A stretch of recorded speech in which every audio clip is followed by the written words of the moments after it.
আমি আপনাদের সকলকে আমার ছোট্ট ইউটিউব চ্যানেল ম্যাক প্রাইমে স্বাগতম জানাই।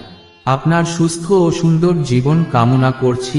আজ এই ভিডিওতে আমি মহাভারতের এমন এক ব্যক্তিত্ব নিয়ে আলোচনা করব যিনি প্রমাণ করেছেন যে যদি কেউ সিদ্ধান্ত নেয় যে আমি এটি করতে চাই, আপনার মনোবল যদি শক্ত হয়, তবে এক না একদিন আপনি সফল অবশ্যই হবেন।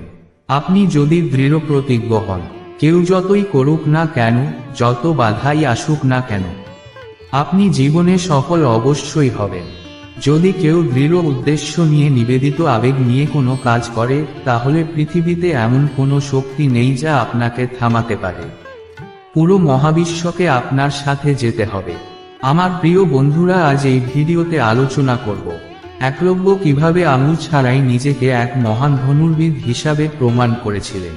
সে সম্পর্কে কথা বলবো, যেখানে গুরু দ্রোণাচার্য তীরন্দাজিতে শেখাতে না চাইলেও, হাতের একটা আঙ্গুল না থাকলেও, কিভাবে একা তীরন্দাজিতে দক্ষতা অর্জন করেছিল এবং নিজেকে এক মহান যোদ্ধা হিসেবে প্রমাণ করেছিলেন। মহাভারতে দ্রোণাচার্য চেয়েছিলেন অর্জুন যেন তীরন্দাজিতে সেরা হন। এই কারণে গুরু দ্রোণ একলব্যকে জ্ঞান দিতে অস্বীকার করেছিলেন। এরপরে একলব্য দ্রোণাচার্যের মূর্তি তৈরি করেন এবং সেই মূর্তিকে গুরু হিসাবে বিবেচনা করে তীরন্দাজি অনুশীলন শুরু করেন। অবিরত অনুশীলনের মাধ্যমে তিনি তীরন্দাজিও শিখেছিলেন। ভিডিওটি ভালো লাগলে আমার চ্যানেলটি সাবস্ক্রাইব করুন। একদিন যুবরাজ গুরু দ্রোণের সঙ্গে পাণ্ডব ও কৌরবরা শিকার করতে এসেছিলেন। রাজকুমারদের কুকুরটি একলব্যের আশ্রমে গিয়ে ঘেউ ঘেউ করতে শুরু করে। কুকুরের ঘেউ ঘেউ করার ফলে একলব্যের অনুশীলন করা কঠিন হয়ে পড়ছিল। তারপর তীর দিয়ে কুকুরটির মুখ বন্ধ করে দেয়।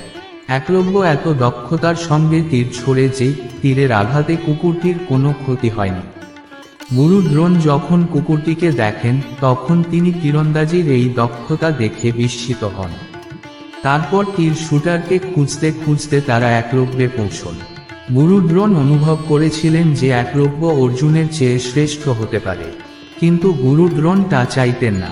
গুরু দ্রোণ চালাকি করে গুরু দক্ষিণা হিসেবে তার হাতের আঙ্গুল চেয়ে বসেন এবং একলব্য তার আঙুল কেটে গুরুকে দিয়েছিলেন। এমনকি আঙুল ছাড়াই একলব্য তীরন্দাজিতে দক্ষ হয়ে ওঠেন। ভিডিওটি ভালো লাগলে আমার চ্যানেলটি সাবস্ক্রাইব করুন। একলব্য ছিলেন হিরণ্যধনুর পুত্র। তার পিতা সিংহার রাজ্যের রাজা ছিলেন। তার মৃত্যুর পর একলব্য রাজা হন। তিনি নিষাদভিলদের একটি সেনাবাহিনী তৈরি করেছিলেন এবং তার রাজ্যকে প্রসারিত করেছিলেন। একটি জনপ্রিয় কিংবদন্তি অনুসারে একলব্য জরাসন্ধের সাথে হাত মিলিয়েছিলেন, যিনি কৃষ্ণকে তার শত্রু হিসাবে বিবেচনা করতেন। তিনি জরাসন্ধের সেনাবাহিনীর পক্ষ থেকেও মথুরা আক্রমণ করেন। একলব্য যাদব সেনাবাহিনীর বেশিরভাগ যোদ্ধাকে হত্যা করেছিলেন। শ্রীকৃষ্ণ জানতেন যে একলব্যকে হত্যা না করা হলে তিনি মহাভারতের যুদ্ধে কৌরবদের পক্ষে লড়াই করবেন এবং পাণ্ডবদের সমস্যা বাড়িয়ে তুলতে পারেন। কৃষ্ণ ও একলব্যের মধ্যে যুদ্ধ হয়, যেখানে একলব্য নিহত হন। একলব্যের স্থলাভিষিক্ত হন তার পুত্র কেতুমান। মহাভারতের যুদ্ধে কেতুমান কৌরবদের সেনাবাহিনীর পক্ষ থেকে পাণ্ডবদের বিরুদ্ধে যুদ্ধ করেছিলেন। ভীমের হাতে নিহত হন তিনি।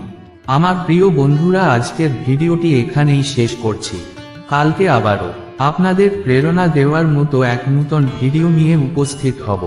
যদি ভিডিওটি পছন্দ করেন তবে দয়া করে আমার চ্যানেলটি সাবস্ক্রাইব করুন এবং যতটা সম্ভব ভিডিওটি লাইক এবং শেয়ার করুন।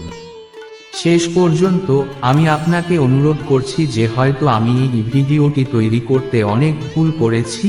যদি আপনি মনে করেন যে আমি কোথায় ভুল করেছি, আপনার মতে আমাকে কি করতে হবে, দয়া করে নিচে কমেন্ট করে আমাকে বলুন।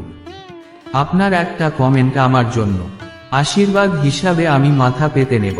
আমি আপনার জীবনের সব সফলতার জন্য শুভেচ্ছা জানিয়ে ভিডিওটি শেষ করছি।